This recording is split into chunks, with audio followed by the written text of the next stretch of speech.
Blue Stool Talk, Professor Brian Murphy. On an episode of the Netflix show Black Mirror, a woman loses her husband in a smartphone-related car accident. He was always staring at his phone. At his funeral, someone tells her of a service that will allow her to talk to him. All she has to do is upload her pics and videos and voicemails and texts and emails that carry his words, his voice, his image, the way he moves, his personality. And the company can create a bot, a simulated version of him that can send texts back and forth, saying the kinds of things he would say, with his sense of humor, his sarcasm, his emotional timbre. The new widow is outraged by the suggestion. She does not want to use such a service. Soon after, she finds out she's pregnant and wants nothing more than to tell him and for him to be there with her. So she signs up for the service and they just chat. The bot says things he would say. To be able to text with him is exciting, it's soothing, it's heartbreaking. Eventually, she expresses that she wishes they could really talk, and he says, "We are talking." And she says, "No, really talk." And he says, "Well, we can." Soon enough, he calls her on the phone, and she talks to this digital imitation of her late husband. You can see where this is going, right? Soon enough, she orders the most expensive product that the company offers, an android that looks just like him and carries his personality. It arrives in a box at her house. I'll let you watch the episode for yourself to see where it goes, but it gets pretty dark. The show is called Black Mirror, after all. This storyline has begun to migrate from the realm of fiction to the real possibilities of our digital lives. When Eugenia Kuyda saw this episode, she had just lost her best friend, Roman Mazurenko. She used an open source artificial intelligence technology developed by Google to build a neural network that simulated Roman's personality, based on texts fed into it by his family and friends, right from their digital archives of all the stuff he sent them. Soon enough, they were able to communicate with Roman's bot. But what should we call this simulated post-mortem digital communicator? I don't feel like a bot really captures it. Let's call it an after-self. Yes, an after-self. Roman's after-self living out his digital afterlife.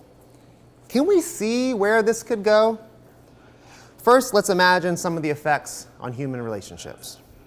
If this technology were widely available and affordable for the average person, who decides if an after-self is created? Do you get to decide whether or not you want an after-self to come after you to speak to your survivors?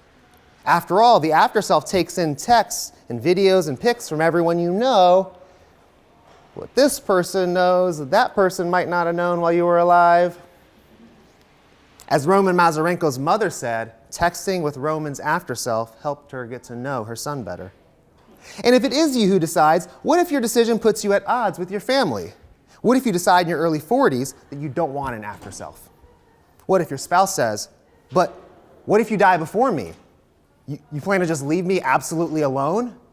It's so selfish. Or what if you do want to have an after-self, but your spouse or children don't want you to have one? They think it will make it harder to accept the loss of you. Will your next of kin be able to sign up for the service, like the woman in Black Mirror? Will there be legal battles to shut down an after-self? Will we have to begin planning, along with retirement and college funds for the kids and wills and everything else, for our digital afterlives too?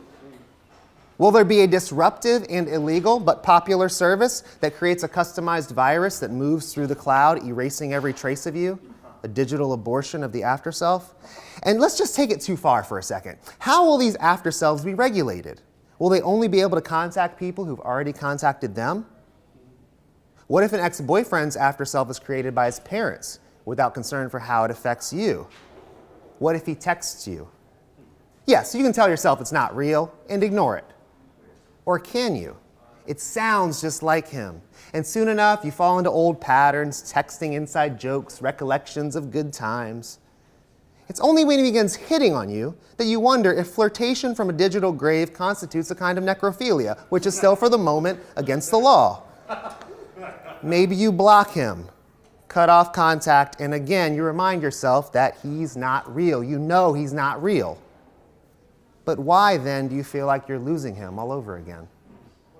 You can see where this is going, right? The line between life and the afterlife blurs, and death as an event kind of recedes, becomes even more difficult to discern. The digital afterlife might begin long before the end of biological life. I wonder about some of the businesses that might emerge in such a future. Take virtual reality, for instance. A company called Bucket that offers VR experiences for people who ran out of time.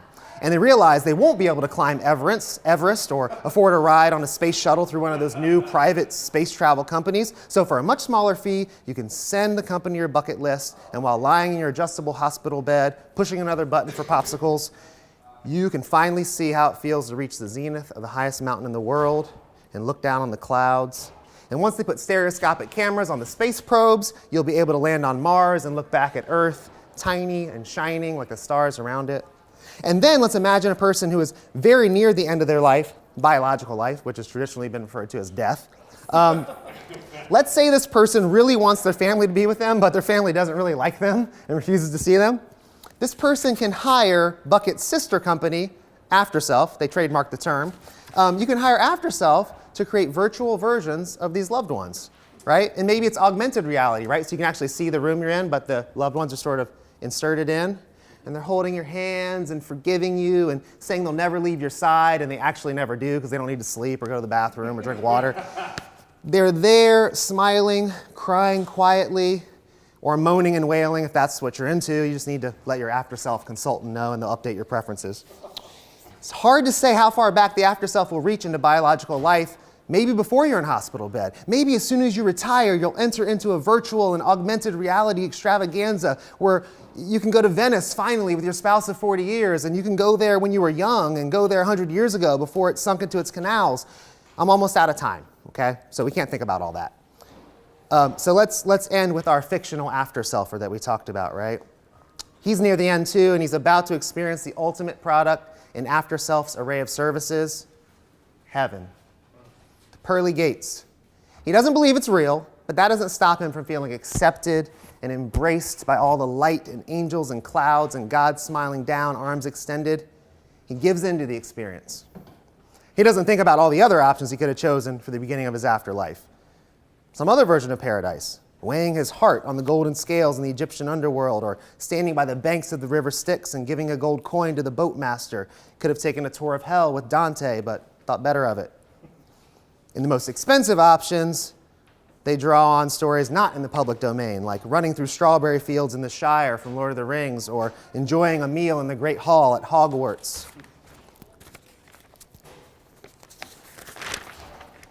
No, he wanted to see heaven, if only for a moment, and see all the people he'd loved and lost standing there awaiting him, scan through the crowd, and find that one face he could always rebuild in his mind, even decades after they'd loved each other and left each other for reasons he couldn't even recall. Just being young is the way he'd often describe it. And he would find that face, make virtual eye contact, and say all the things he'd never been able to say with his body. And finally, for the first time since they'd broken up, he would feel at peace. Thank you.